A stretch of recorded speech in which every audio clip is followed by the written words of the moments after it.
Thanks to Skillshare for sponsoring this video.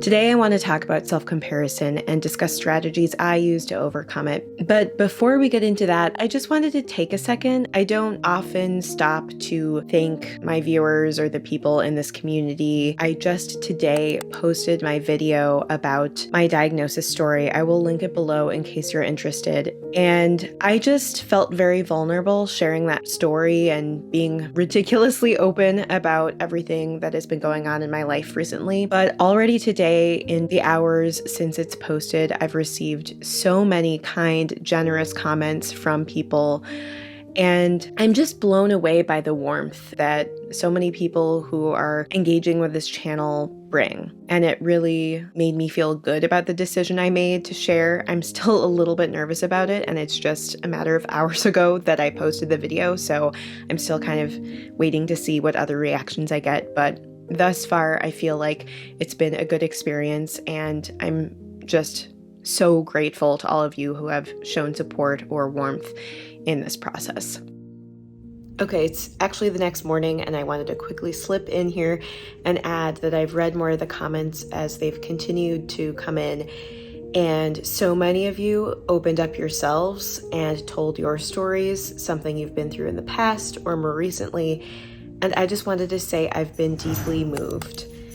I've been very touched by your stories, really feeling for those of you who are going through something really difficult or have recently in the past. And I appreciate it not only because I feel less alone when I read them and I learn from your stories, but also because I know other people in the community who might read your comment are probably moved as well. So thank you. Okay, back to the rest of the video.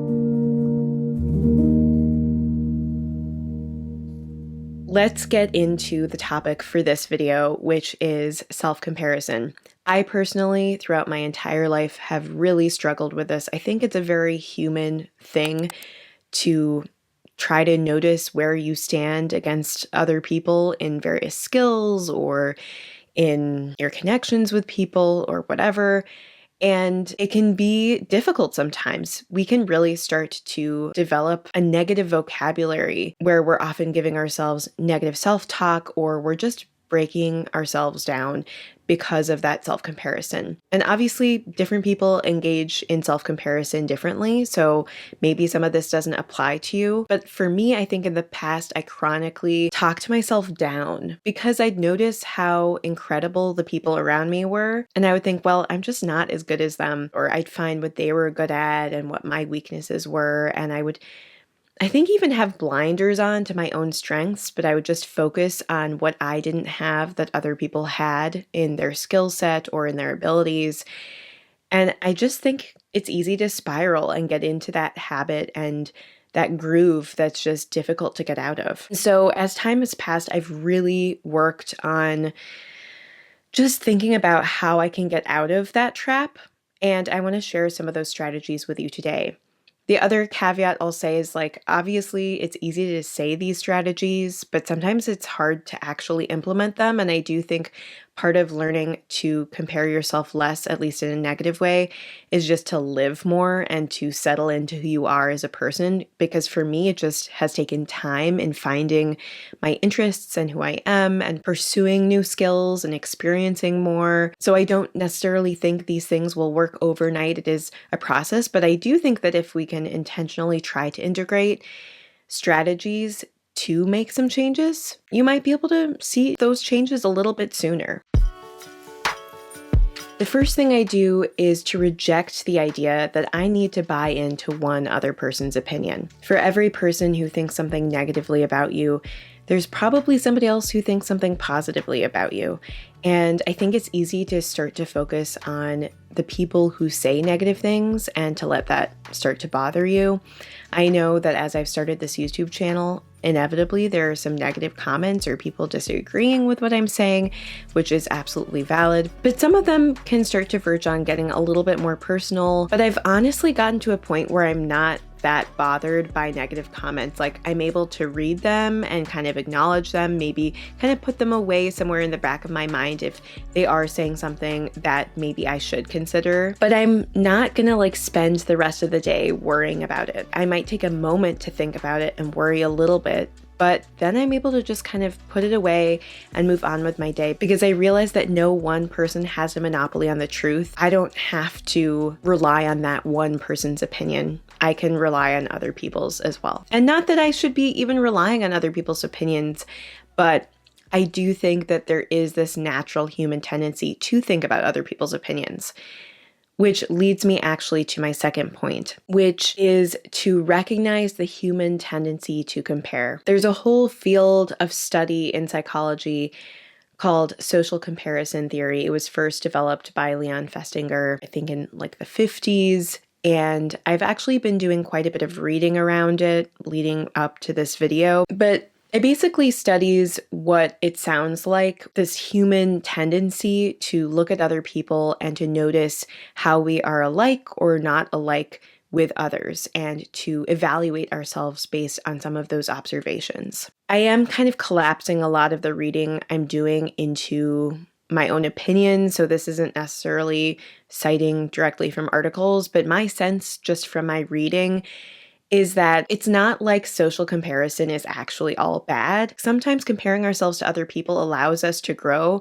If we notice somebody else doing a task that we're working on who is seemingly doing it in a way that we actually like better, we can notice what that person is doing and try to emulate that. And I think emulating people that we admire or who are executing things in ways that we like, that makes sense. It's a natural human tendency and it's a way of learning. I also think sometimes it's helpful actually to compare ourselves to people at the same stage as us or who are maybe not quite as far along on a skill as we are and to notice, wow, I'm doing pretty well here. I think there's something good about that. But based on the research, there can be subsets of people in the population who can fall into the trap of positional bias, where they're constantly comparing themselves to people who might be a little bit better or more experienced or superior at the things that they're comparing themselves on. Basically, there are some people out there who just constantly look at people who are super experienced and skilled at something and compare themselves only to that top subset. And I think this is where a lot of perfectionism comes in. If you're constantly feeling like you need to be the absolute best of the best, and you're only focusing on those people that are like naturally super good at something or super experienced at something, and you're only comparing yourself to that little minute subset, it can be really destructive. So I think one way to maybe try to counteract this is if you notice you are getting into that pattern, to recognize it and to realize maybe I'm biased in the type of people that I'm comparing myself against. And it can even be in specific categories, like at work on this specific task, I compare myself to this person who's really good at that.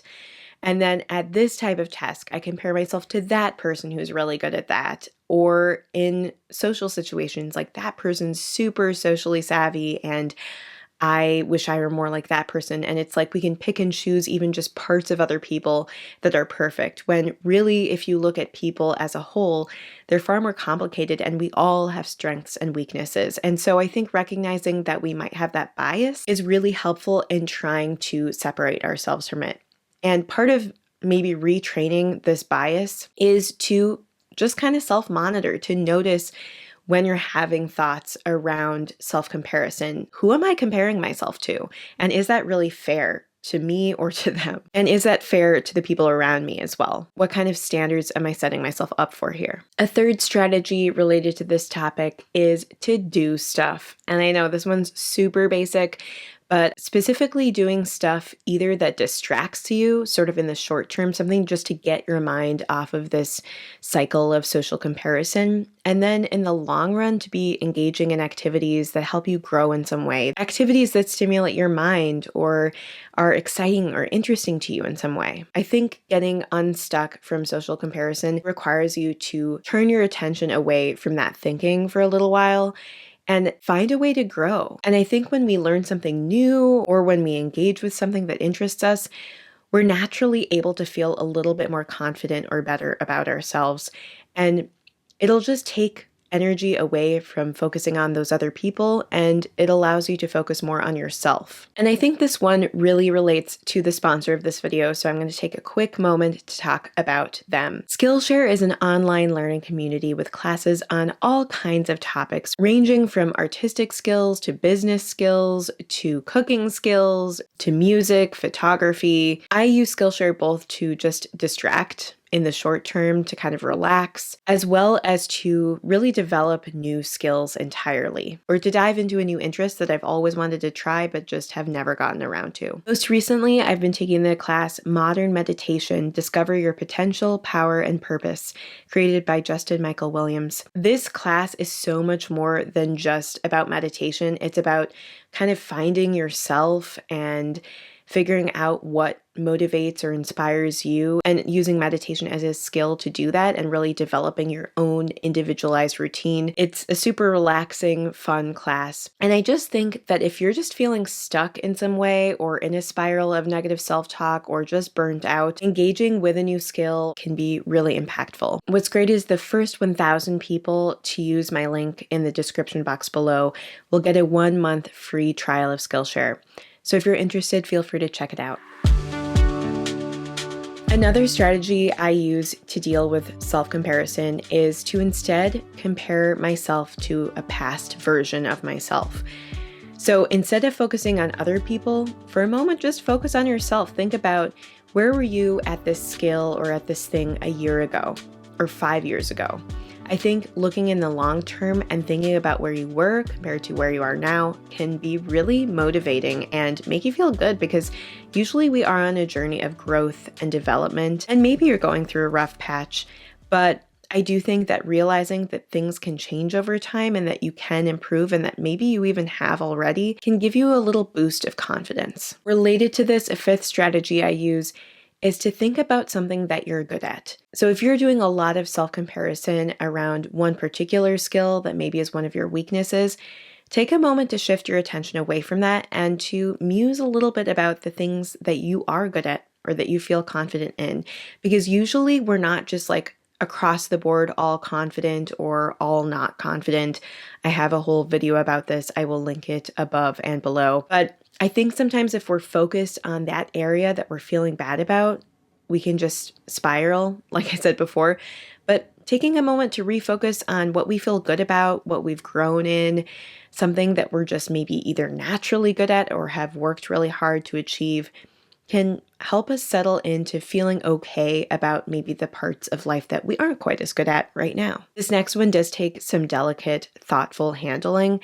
But I also think that taking some time to reflect on areas where you do want to grow or to start a journey of improvement can help you move closer to your goals without making you feel bad about yourself. Consider what steps you could take to get there. So if you're doing a lot of social comparison or self-comparison in a specific area of your life, maybe that is a sign that that is an area that you are interested in pursuing more or improving on. And that's okay. It is good to grow, because I do think that it's not that we need to avoid the areas of our weaknesses or something.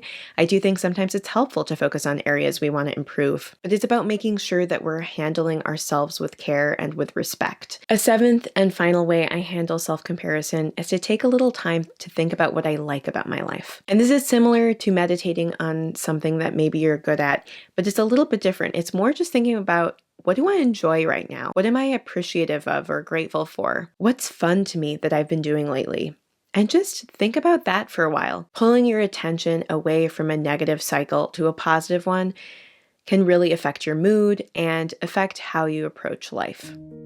Anyway, that's most of what I have for you today, but I do think that this is just a conversation I want to keep having with myself about how can I improve how I deal with social comparison, and how can I move forward in a way that's helpful to me. If you ended up enjoying this video, please hit the thumbs up button. It helps support the channel. And if you want more videos on simple living, minimalism, building an empowering mindset, then hit the subscribe button below. Thank you so much for spending this little bit of time with me, and I hope you have a wonderful rest of your day. Bye.